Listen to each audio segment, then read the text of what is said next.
Professor S.P. Singh Baghel, Union Minister of State for Fisheries, Animal Husbandry and Dairying, Shri Sri Hari, Honorable Minister, Government of Telangana, Shri Rajendran, Honorable Member of Parliament, Shri Divya Kumar Gulati, Chairman, CLEFMA of India, Shri Sabyasachi Ghosh, Special Chief Secretary, Government of Andhra Pradesh, Shri Muthu Kumaraswamy, Joint Secretary, Ministry of Fisheries, Dairying and Animal Husbandry, Government of India, Mr. Nisar Mohammed, Mr. Bhandare, my former colleagues in the service, Shri O.P. Chaudhary, Dr. Mahesh, Dr. Khanna, Dr. Gagan Garg, Chief Executive of National Fisheries Development Board, Dr. Behra. I'm sorry, ladies and gentlemen, I know so many of you. If I take everyone's names, probably my 10 minutes would be over. All the dignitaries on and off the dais, ladies and gentlemen. It's my privilege to deliver the thematic address during the inaugural ceremony of the 66th National Symposium of CLEFMA. Further, I am a proud participant in the CLEFMA annual conclaves for the last 6 years continuously. And to my good fortune, CLEFMA office bearers have also generally involved me in structuring the National Symposium. The theme of this year's symposium is Animal Agriculture in India, the Way Forward. I think Mr. Bhandare in his opening address and Mr. Gulati have already touched upon certain key elements of how animal agriculture should move forward in India. So I'll not strictly deliver what is called the thematic address, but share certain stray thoughts with all of you, since all of you are very prominent people in the livestock sector and industry and are actually hardcore practitioners, while I am only a theoretician who has just been involved in some policy formulation role for a short period of time. CLEFMA of India. CLEFMA used to have an acronym, but for the last 2 decades, CLEFMA is now a name of an organization which calls itself Association of Livestock Sector. And if you see the profile of CLEFMA on its social media handles and other forums, you find that CLEFMA defines itself as an apex organization representing the entire livestock sector. I was very happy, Mr. Gulati, when you mentioned and you rather emphatically highlighted the unity which you have been able to forge in the sector. I'm very happy to hear that. Why? Just a few years back, I was interacting with a group of industry stalwarts. Many of them you named in your address. You named about 16 or 17 prominent personalities. Many are present in this hall. I interacted with many of them. There was a note of despondency in all of them. Poultry has been going through a tough time over the last few months. It generally goes through a tough time during religious festivals and certain particular periods of time. But such kind of despondency I had never experienced beforehand. Secondly, CLEFMA came up for discussion, and again there was a bit of a disappointment in the tone, and they felt that CLEFMA had not really emerged as an association of the entire livestock sector, and somehow the perception was, I'm not saying this is what the fact is, the perception was, and the perception was amongst the who's and who of the industry, that CLEFMA is still not out of its old identity and is primarily representing certain specific sections of the livestock sector. So now that as a chairman in your opening address, you have mentioned that you have forged this unity and you named 16 or 17 of organizations. And I feel that all these 16 or 17 organizations which you mentioned basically encapsulate the entire livestock sector. Now, if CLEFMA can truly become an association of the livestock sector and become the voice of the livestock sector, and when we use the term livestock, we include aqua and fisheries also, and at least come to consensus on certain key critical issues which cut across the subsectors of the livestock and aqua sector, be it feed, be it health industry, be it farmers, be it hatcheries, etc., etc. You see, when we say that CLEFMA is an association of the livestock industry, let us not shy away from recognizing that the livestock sector still remains fragmented. And the primary producer, be it the poultry farmer, be it the aqua farmer or dairy farmer, is still not feeling inclusive in the part of these discussions and deliberations, and the primary producer still does not have as strong a voice as others have. So this kind of misgiving about the association is something which you need to dispel so that you truly emerge as a voice of the entire livestock sector. I think that would be the first way ahead for CLEFMA, and then CLEFMA can take the animal agriculture in India ahead. You quoted certain very impressive statistics, and I would urge all of you to go through the publication of the Department of Animal Husbandry and Dairying, which is called the Basic Animal Husbandry Statistics. Each year they bring out this publication. It goes through a very rigorous process, and the data it throws up and the figures it throws up are of very high integrity and reliable. You see, the total monetary output of the livestock sector during the last year was something 17.5 lakh crores. Am I right, Dr. Garg? Huh? More than 17 lakh crores. And you add another 3.5 lakh crores of fisheries and aquaculture. So it's a whopping 22 lakh crores. It comprises more than 38% of the total GDP of the agriculture sector. This livestock and fish combined. This is the strength of this sector. And when you were quoting the figures of milk production, 240 million tons. USA is number 2, 102 million tons.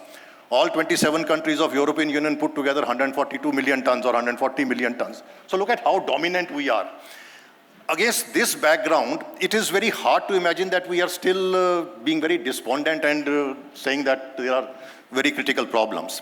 If there is one overarching problem which the livestock and fisheries sector suffers from, which probably is the bane of several of our sectors in the economy, is our low productivity. And I think under this overarching issue of productivity, we need to address the way forward. Once we address even a marginal increase in productivity would result in manifold increase in the returns and profits to all the players in the value chain. You see, as against the crop sector, the livestock and the aquaculture sector has been registering a consistent growth of 8% plus over the last decade. The CAGR over the last 1 decade has been consistently above 8% compared to the agriculture sector, which has been hovering around 2 to 3%. So this is what the strength of this sector is. And it may not be politically wise to state, but I'm not being a political person can state that. One of the strengths of the livestock and aquaculture sector is low dependence upon subsidies, whereas the agriculture sector is highly dependent upon subsidies. Resultantly, the livestock sector and the fisheries sector has ceased to be a mere livelihood sector. It has generated and encouraged entrepreneurs and enterprise. So we have to encourage all the players in the value chain in the livestock and aqua sector, let me say animal agriculture sector, to adopt it as a vocation, as a profession of choice, rather than something given to us by generations, and rather than a mere livelihood activity. Now, you would be discussing several issues and challenges which the sector faces now, especially you mentioned the issue of GM crops, how lack of GM, I'm not going into the ideological debate whether there should be GM or not. Let there be an informed debate based on science, based on rationality, rather than sentiments and belief. But it definitely impacts the competitiveness of our products when it comes to global markets. The cost of inputs, the quality of inputs, whether it is seed, whether it is feed, the quality of our genetic stock. There are a whole lot of issues which many of these issues you will discuss tomorrow. But there are certain issues which I think I referred to in my address last year also, and recently when I participated in the poultry conclave in Calcutta, there also I mentioned these issues. There are certain hidden challenges which nobody is talking about. Recently, just few days back, I read a news item that there is an acute shortage of availability of buffalo meat in Goa because many abattoirs in Maharashtra and other states have been closed. Why they have been closed is because somehow the people who are manning and operating them are feeling that the environment is not conducive in terms of running those abattoirs. We read somewhere there was a news item that on Independence Day, several local bodies said that on the Independence Day, there should be no sale of eggs and meats. So there is this hidden forces which are creating a bias against livestock products. I mentioned it, and I think I'll again not feel shy to mention it. Honorable Union Minister is here, he would excuse me. We have a Eat Right India campaign being run by the FSSAI. The Eat Right India campaign consciously discourages people from consuming egg and meat. Now, these are very, very subtle kind of forces working, and the real challenge is they are working out of genuine belief. It is not that those people are enemies of the livestock sector or anything. They genuinely, sentimentally, they passionately feel about it. And the propaganda is rather strong. Now, you don't necessarily have to fight these, but you have to educate the people. You were mentioning, Mr. Bhandare was mentioning in terms of the richness of the nutrition and the protein of poultry and other things. Now, these are the things which need to go in the public domain, and that is where organizations and associations like CLEFMOF India have to play a very big role. Again, Mr. Gulati, sorry, I am not here to contradict you or challenge what you said. Now, again, you were mentioning exports. Now, you see the global trade regime is getting disrupted, and it is getting disrupted very fast. You have to recognize it. At the same time, let us recognize that the whole world accepts that India is the biggest consumer market in the world right now. So let us wean ourselves away from our obsession with exports and try to create healthy domestic markets. Unfortunately, we have been so obsessed with export markets, and that obsession has a historical reason behind it. Because we were always short of foreign exchange, the balance of trade was always against our favor. So we encouraged and pushed for exports. That's why we created authorities like MPDA and EPIDA. Now I think we need not create more authorities. Number one, the term authority itself is antithetical to facilitating trade.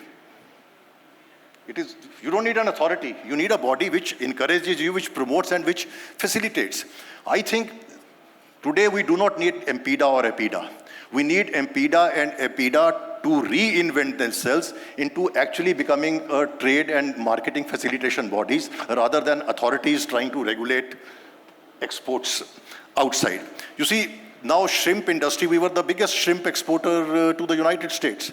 The shrimp industry does not have a strategy or an alternative plan or a plan B to handle the situation now. Very soon, the fear is that the US market is going to be captured by the shrimp from Ecuador. Ecuador, in any case, has gone ahead with us. So try to give this product which we are creating to the domestic market, to the domestic consumer. After all, our entire dairy is consumed locally. Our entire dairy is consumed locally. Our entire egg production is being consumed locally. Poultry is hardly traded globally. Your only threat is now to shrimp in terms of exports. So let us not be too obsessed with exports. Let us accept and recognize that we are the biggest market in the world. Lastly, I will not take much time. We are running behind schedule. Apart from this distinct bias towards vegetarianism, there is a lot of misgiving and misinformation about the sector which is floating around based on highly unscientific information, highly unscientific analysis, and with absolute lack of credible data and information. One is our poultry and aqua is getting a very bad name by repeatedly repeatedly blaming the sector for the global challenge of an antimicrobial resistance. Any number of publications, mainstream and otherwise, in this country, scientific journals use very strong language like Indian aqua farms and poultry farms are spawning bugs of AMR. Globally, it is said that India and China probably are the countries to blame for the global crisis of AMR. Data says otherwise. I have been quoting the data. FAO is the only credible source we can rely upon. They say that the global use of antimicrobials in the veterinary sector or in the livestock sector is somewhere between 63,000 tons to 140,000 tons. What kind of range is this? This is the most ridiculous range, and no statistician would ever accept this range.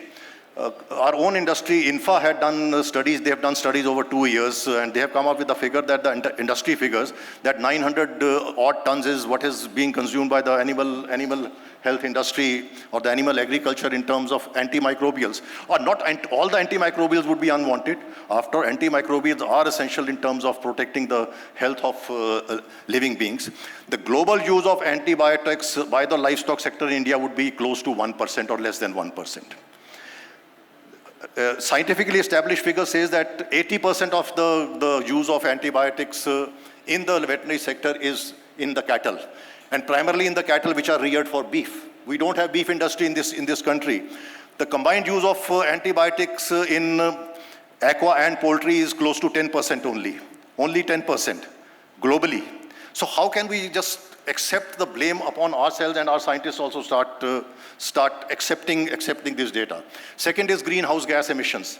Another figure that greenhouse gas emissions, because of the huge livestock population we have, so probably we are responsible for these greenhouse gas emissions. So India has to take the burden of now reducing this by putting curb on our livestock sector. Figures again are otherwise. 14.5% of total global gas house emissions are attributed to livestock sector.